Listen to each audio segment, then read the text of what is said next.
Welcome back, beer tubers. Taking a look at another beer from Modern Times Beer, and this is Black House.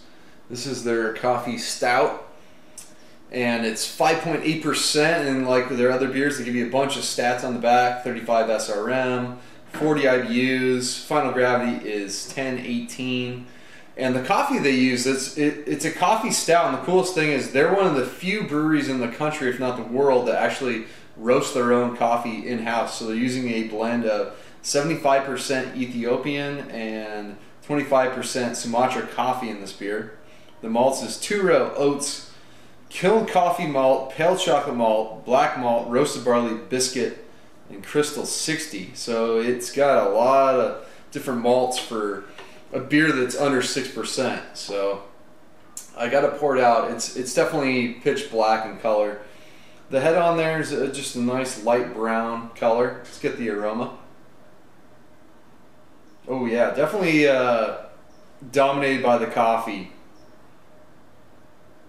Get like a nutty, slightly citrus. Certainly get a roastiness, a bitter chocolate.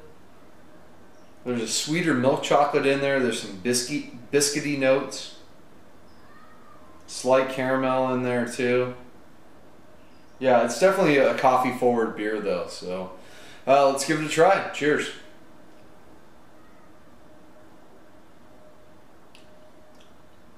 Yeah, very creamy stout.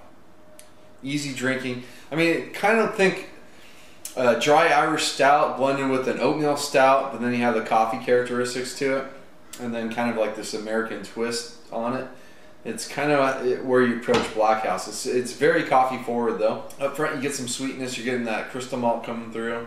You're getting a sweeter chocolate note, biscuity sort of nuttiness to it, and then midway through, a lot of that coffee kind of has an earthiness, some chocolate, some darker chocolate notes, maybe a brief bit of citrus note to it, and then the finish is, you know, 1018. It's on the higher side, but for a stout, not too bad.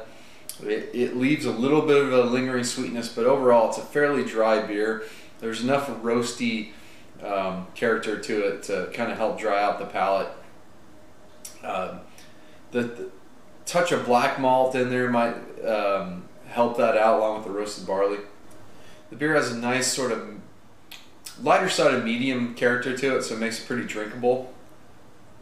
It's not overly sweet, it's not overly bitter, you know, it doesn't have a huge smoky, burnt, kind of ashy character to it. The coffee's well integrated into the beer, and it works. It's got some nice complexity to it.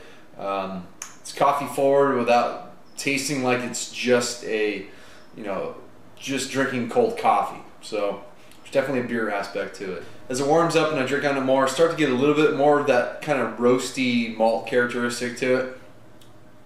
Different than the coffee.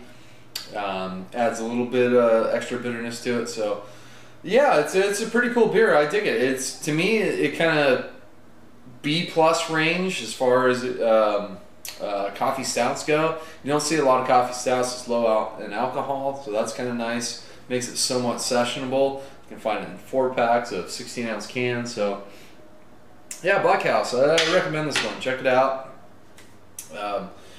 They have a very limited edition where they actually took their coffee beans, aged them in a bourbon barrel, and then roasted them and put it in this beer. And don't know if I'll be able to get cans of that to review, but if I do, I'll give it a side-by-side review and see how that compares to just the regular standard Black House variation. But they've done a lot of cask variations with this beer, I know, at the brewery. So it's going to wrap this one up. Until next time, please comment and subscribe. Cheers.